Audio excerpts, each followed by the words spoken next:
Selamat berjumpa, Om Swastiastu. Semoga damai di hati, di dunia, damai di alam semesta. Saya akan melanjutkan untuk membacakan buku Dharma Sastra, bagian yang menyebutkan Tuhan adalah Maha Esa dan Pelindung Dharma. Satyam Epa Jayati.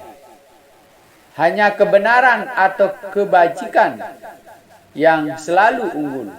Karena Tuhan Pelindung Agung Dharma selalu berpihak pada kebenaran, kebajikan, dan kesucian.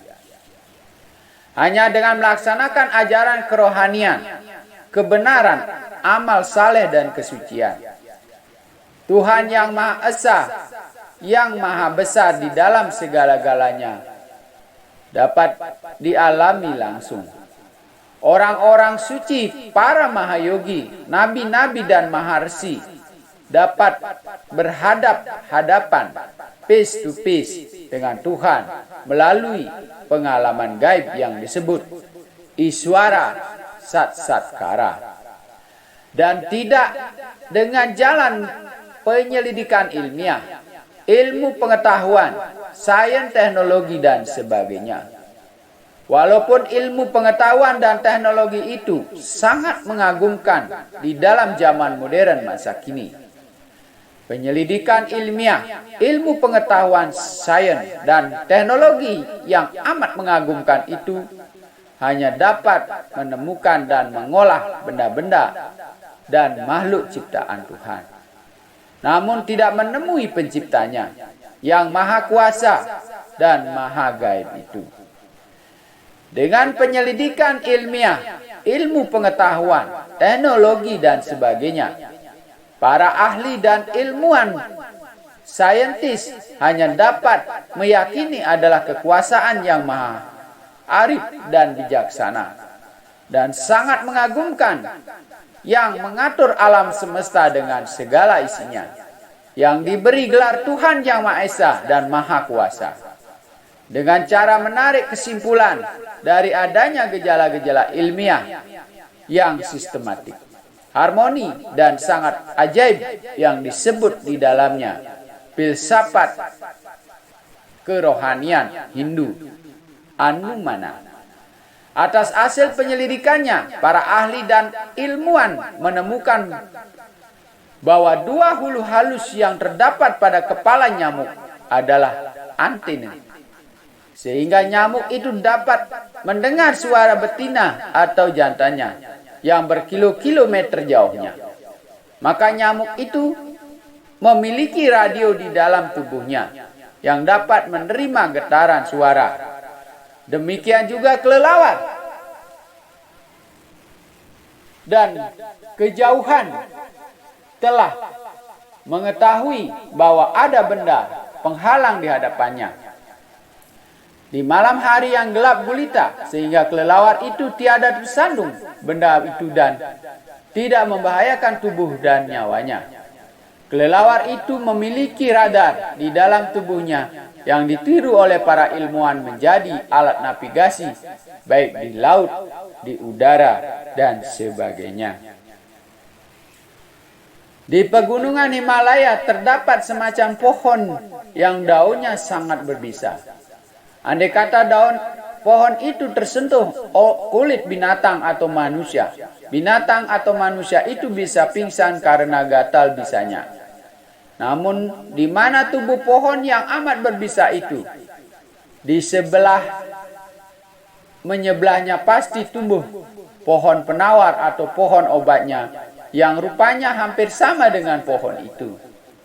Di mana terdapat pohon yang daun-daunnya amat berbisa itu, di sebelahnya pasti ada pohon obat atau penawarnya. Sehingga bila kulit tersentuh bisa daun yang sangat berbahaya itu, segera ambil dan gosokkan daun penawar pohon yang tumbuh di sebelahnya, sehingga tidak menimbulkan bahaya dan bencana terhadap binatang atau manusia itu. Karena pengalaman atau karena naluri, binatang mengetahui bahaya daun pohon berbisa itu. Binatang segera akan makan daun penawar atau obat yang tumbuh di sebelah menyebelah. Bila kulitnya tersentuh daun pohon berbisa itu, sehingga tiada bahaya terhadap tubuh dan nyawanya. Siapa yang menciptakan dan mengatur alam semesta dengan isinya, yang sering membuat kita tercengang karena ajaibnya. Ini hanyalah sebagian kecil dari penemuan-penemuan yang ajaib dari isi alam yang maha luas ini. Siapakah yang menciptakan dan mengaturnya? Sebagian para ahli dan ilmuwan menyebut alam. Sebagian lagi dari mereka menyebut kekuasaan yang maha arif, bijaksana, dan maha cerdas, serta mengagumkan yang mereka sebut dengan gelar Tuhan. Para ahli dan ilmuwan meyakini adanya Tuhan dengan menarik kesimpulan dari gejala-gejala ilmiah yang harmoni dan sangat ajaib yang disebut di dalam istilah filsafat kerohanian Hindu, Anumana itu.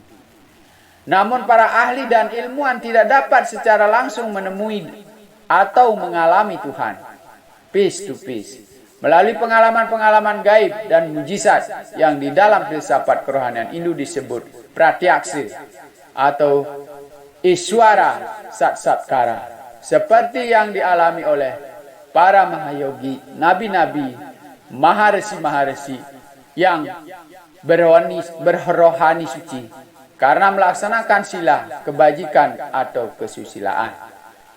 Yadnya, persembahan atau pengorbanan tanpa pamrih. Amal untuk kesejahteraan orang banyak. Tapa, tirakat, tahan uji di dalam segala keadaan.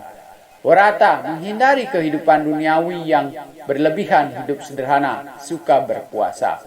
Yoga, memusatkan pikiran dan hati terhadap Tuhan dan kekuasaan ilahi. Dalam wujud cinta bakti, senantiasa ingat akan namanya yang suci. Dan semadi, hati dan roh disucikan dengan melakukan semadi, yang disebut Dharma. Karena kesucian rohaninya para mahayogi, nabi-nabi yang disebut maharesi di dalam agama Hindu, intuisinya atau alat wahyunya mekar hingga dapat bertemu dengan Tuhan, serta menerima wahyu-wahyu sucinya yang dihimpun di dalam kitab-kitab suci agama. Ikang Dharma Inaranan Widi. Dharma itu adalah perwujudan Tuhan. Di mana ada Dharma, di sana Tuhan memperlihatkan dirinya secara gaib dan mujizat, dan bukan melalui penyelidikan ilmiah, teknologi, akal, dan kecerdasan biasa. Tuhan yang kita sembah, hanya Dia yang kita puji. Karena kasih dan sayangnya menganugerahkan ajaran kerohanian, agama dan kesusilaan yang luhur kepada umat manusia sebagai makhluk ciptaannya yang termulia di atas bumi ini, demi kebahagiaan batin dan kelepasan rohnya dari ikatan duniawi dan dosa. Buku The Hindu Ethics of Holy Vedas found in Bali, yang artinya buku kesusilaan rohani Hindu kitab suci Weda, sebagai yang terdapat di Bali. Ini adalah suatu kumpulan dari 108 sloka atau sajak agama Hindu yang diambil dari lontar-lontar yang ditulis di dalam bahasa Jawa kuno, dengan naskah Sanskertanya yang terdapat dan tersebar di seluruh pulau Bali. Naskah Sanskerta, ajaran-ajaran agama Hindu yang terdapat di dalam lontar-lontar kuno ini sangat rusak susunan kalimatnya dan penuh dengan kesalahan-kesalahan. Karena penganut agama Hindu di Bali hanya mengerti kosakata Sanskertanya saja, dan sama sekali tidak mengenal tata bahasa Sanskerta yang demikian rumit dan sulit itu. Dengan bermodal pengetahuan Sanskerta yang sangat kurang dan bahasa Inggris yang jauh dari sempurna, saya mencoba menyusun secara sistematik serta menerjemahkan ajaran rohani dan kesusilaan agama Hindu dengan susah. Dengan tujuan untuk memperkenalkan kepada masyarakat dan dunia luar bahwa Bali bukan saja bertempat ribuan kuil-kuil, tarian yang indah, hasil seninya yang halus, berjenis-jenis upacara dan adat istiadat, pemandangan alam yang mempesona, namun Bali mempunyai juga warisan dalam bentuk ajaran kerohanian, kesusilaan agama, dan ilmu pengetahuan yang tinggi yang dapat kiranya dikenal oleh masyarakat banyak dan dunia luar yang mempunyai perhatian besar terhadap kebudayaan Bali bersama dengan terjemahan bahasa Inggrisnya, juga menerjemahkan sloka Sanskerta itu ke dalam bahasa Indonesia untuk para penganut Hindu atau para peminat yang tidak berbahasa Inggris.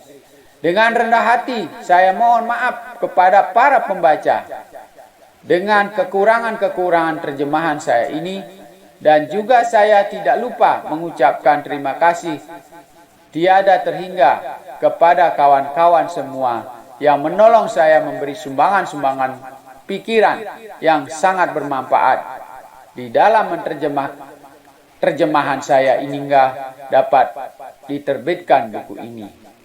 Om Mawi Genamastu Namesidam. Om Mawi Genamastu Tadastu Astu. Om Santi Santi Om. Semoga tiada rintangan, semoga damai, damai, dan damai bersama Tuhan. Demikian pengantar buku yang disampaikan oleh penulis Dr. Andus IBOK Punyat Maja.